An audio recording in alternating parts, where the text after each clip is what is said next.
자, 수업을 하도록 하겠습니다. 오늘 24쪽입니다. 몽골의 내정 간섭을 봤다. 저번 시간에 우리가 이제 그 무신 정권 이야기들을 좀 했었거든. 무신 정권에서 그 최씨 정권, 최충원 이야기가 들어갔었고, 그리고 최우를 얘기했습니다. 이 최우 때 강화도로 천도를 했어요. 왜? 몽골 때문이죠. 몽골이 쳐들어왔으니까 강화도로 천도를 해서 거기서 항전을 이어갑니다. 최씨 무신 정권은 그 최후 이후에도 두 세대 더 이어져요. 그러나 최의라는 사람이 자신의 권력을 이제 잃게 되고 그 뒤에 김준, 이면, 임유무 이러면서 무신 정권은 한동안 이어졌습니다. 마지막 임유무까지 이어졌는데 결국에는 임유무가 죽으면서 무신 정권은 끝이 납니다. 임유무가 사망하며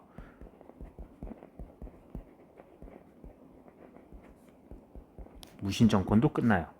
그리고 고려는 몽골에게 항복을 하고 개경으로 돌아옵니다. 자, 이제 우리 고려는 무신의 시대가 아니라 몽골에게 얼마나 잘 보이느냐가 되게 중요한 시대가 되었습니다. 이 시대를 우리는 이렇게 부릅니다. 원간섭기. 원나라가 몽골이야. 몽골족이 세운 나라가 원나라인데 원나라의 내정 간섭을 받게 됩니다. 그래서 자, 첫 번째 왕실의 호칭이 격화되었어요.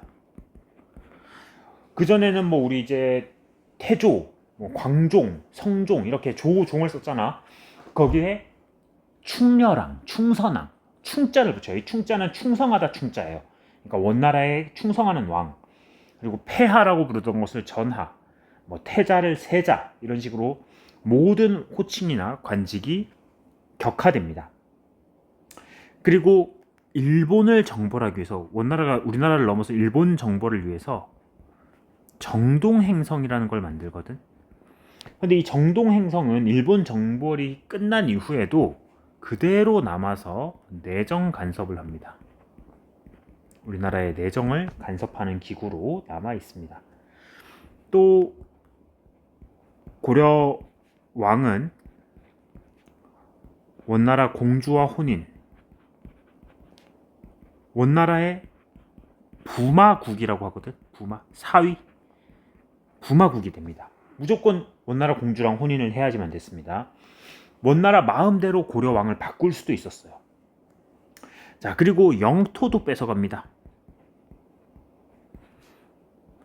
우리나라 북쪽에 쌍성 총감부라는 걸 설치해서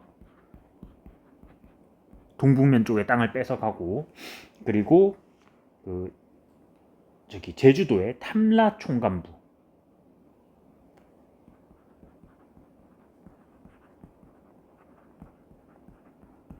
제주도에 설치했습니다. 제주도에 탐라 총감부, 그리고 평양 근처에 동령부, 뭐 이런 걸 설치해서 영토를 뺏어갑니다. 요 두 개, 탐나랑 동령부는 나중에 돌려주거든. 근데 쌍성 총감부는 끝까지 유지를 합니다. 그래서 나중에 이제 고려 공민왕이 쳐들어가서 뺏어버립니다. 자, 그 다음에 고려의 그 공녀 여성들, 어린 여성들을 데려가가지고 원나라 관리들의 첩으로 삼아요. 또 환관 이런 것들을 요구를 하고 특산물 징발, 각종 수탈을 당하게 됩니다. 우리나라는. 그래도 나라가 망하진 않았죠. 망하진 않았지만 완전 이제 속국이 되었습니다. 자, 이런 원간섭기에 원나라의 그 막강한 권력에 편승해서 새롭게 성장한 지배층이 있습니다. 이들을 권문세족이라고 불러요. 자, 우리 이제 고려 지배층들을 한번 정리를 한번 해보죠. 이거는 참고로 총정리입니다. 고려 초창기 왕건이 건국할 때 호족 세력이 있었어. 그러다가 이 호족 세력들이 점점 문벌이라는 걸로 뭉칩니다. 문벌은 음서, 공음전 이런 걸 통해서 세력화하는 사람들이었죠. 그래서 이자겸의 난 같은 게 있었습니다. 근데 문벌의 문제를 해결을 못하자 무신들이 정변을 일으켰었습니다. 무신정권, 그래서 정중부, 경대승, 뭐 최충원, 최의민 등등등 했었죠. 그 다음에 권문세족으로 이어집니다. 자, 순서가 이렇게 돼요. 이 권문세족은 어떤 사람들이냐? 완전 특권 세력들인데 전통적인 문벌 가문 뭐 무신들도 있지만 이 사람들은 원나라와의 관계에서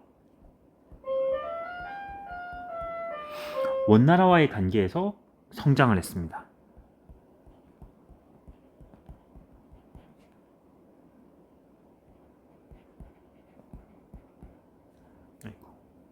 성장을 했던 사람들입니다.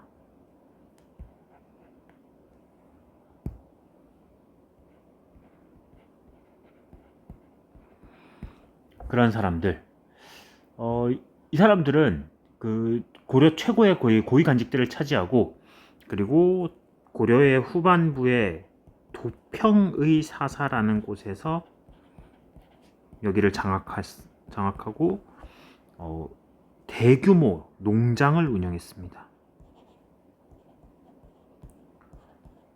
대농장이 있다는 것은 다른 사람들의 땅을 엄청 뺏었다는 겁니다. 일반 그 양민들의 땅을 빼앗아서 많이 누렸습니다. 대표 인물로 기철이란 사람이 있어요.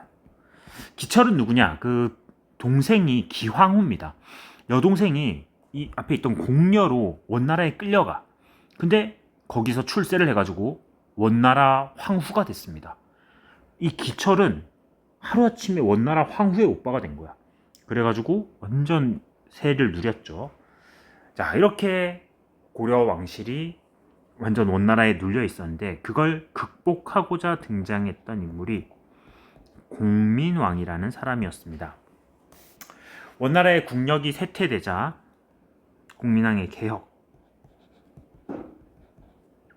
배경은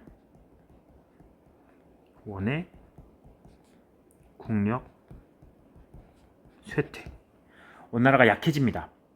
자, 그러자 공민왕은 어떤 개혁을 해 나가느냐? 일단 원나라의 간섭으로 맞아진 여러 제도를 개편,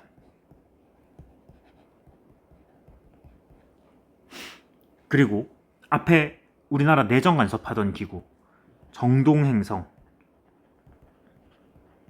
이문소 요거를 폐지, 정동행성, 이문소를 폐지했다. 그리고 원나라가 우리나라 다른 땅은 돌려줬는데 쌍성 총관부는 안 돌려줬다 했지. 이 쌍성 총관부를 공격합니다. 군대를 끌고. 옛날 같으면 원나라가 가만 안 있었을 거야. 근데 원나라가 약해진 상황이라서 별 얘기가 없어요. 그래서 이거 공격해서 천령 이북의 땅을 되찾기도 했습니다. 그것뿐만 아니라 민생 개혁을 위해서 저 권문세족들이 대농장 갖고 있다 했잖아. 전민변정도감, 신돈이라는 승려를 등용을 해서 전민변정도감이란 걸 설치를 합니다. 이 고문세족이 불법으로 차지한 토지를 돌려주고 그리고 노비를 양인으로 되돌리는 그런 제도였습니다. 또 성리학 공부를, 그 당시 중국에서 성리학이라는 새로운 유학이 들어왔는데 그거를 진흥시키기 위해서 성균관이라는 교육기구를 만듭니다. 이 성균관에서 공부했던 유학자들을 우리는 신진사대부라는 이름으로 따로 부르기도 합니다. 중요한 사람들입니다. 나중에 조선을 건국하는 사람들이에요. 신진사대부. 그러나 이 내용이 이렇다면은 그 이후에 실패. 국민왕 개혁은 실패했습니다. 그러니까 고려가 망했겠죠. 일단 친원 세력이 여전히 막강. 그 고문 세력이 그렇게 쉽게 사라질 세력들이 아니었습니다. 힘이 너무 강했고, 그리고 이때 정말 운도 안 좋게 홍건적하고 왜구가 쳐들어옵니다. 왜구는 뭐 일본인 거 알겠고, 홍건적은 누구냐? 중국 한족들입니다. 한족들이 이 원나라한테 눌려 있었죠. 원나라가 한족을 지배하잖아, 중국을. 몽골에게 눌려 있다가 원나라의 힘이 약해지자 각지에서 한족들이 반란을 일으켜. 근데 얘네들이 원나라랑 싸우는 게 아니라 옆에 있는 고려로 쳐들어온 거죠. 이 홍건적과 왜구의 침입에 싸우느라고 결국 공민왕의 개혁은 실패로 끝납니다. 하나 더 얘기를 하면은 홍건적과 왜구 침입과 싸우는 사이에 신흥 무인 세력이 성장하기도 했습니다. 당시 신흥 무인 세력의 대표 인물로 이 사람이 있어요. 이성계. 그리고 뭐 최영 같은 그런 사람들이 새롭게 성장하는 무인 세력들입니다. 자, 공민왕의 개혁은 실패합니다. 공민왕은 결국 암살당하게 돼요. 반대파에 의해서. 특히 뭐 공민왕이 말년에는 이제 뭐 자기 부인이 죽게 되거든. 부인이 아이를 낳다가 죽게 되면서 거의 막 폭정을 일삼습니다. 결국에는 자기 믿었던 부하한테 이렇게 암살당하게 됩니다.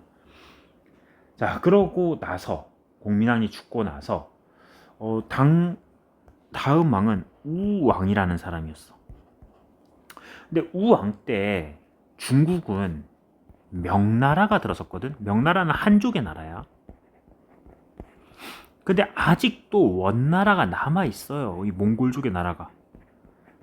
그래서 어느 쪽에 줄을 대야 되나 고민을 하고 있는 찰나에 갑자기 이 명나라에서 고려에게 요구를 하는 게 천령 이북의 땅. 요거를 반환하라고 통보를 해요.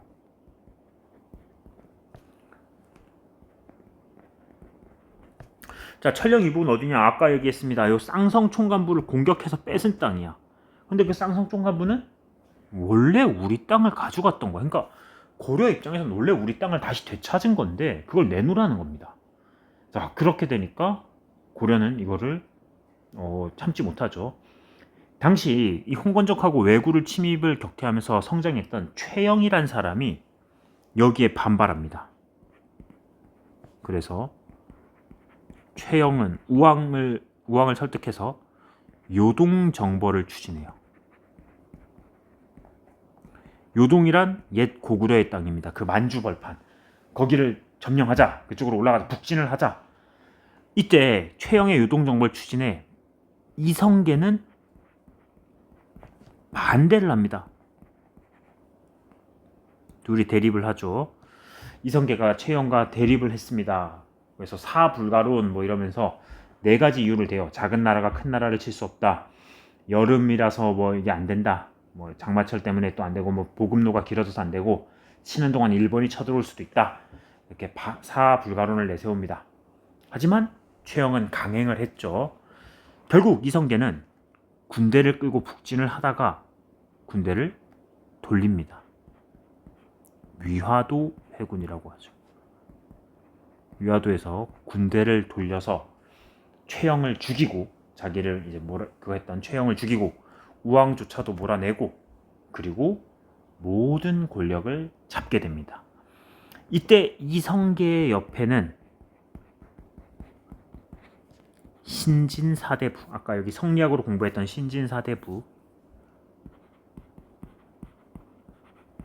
신진사대부가 힘을 함께하기도 했었습니다. 당시 정도전 특히나 대표인물. 자, 됐습니다. 이렇게 요 시대 내용 정리하면 되겠습니다. 수고했습니다. 책을 보도록 할게요.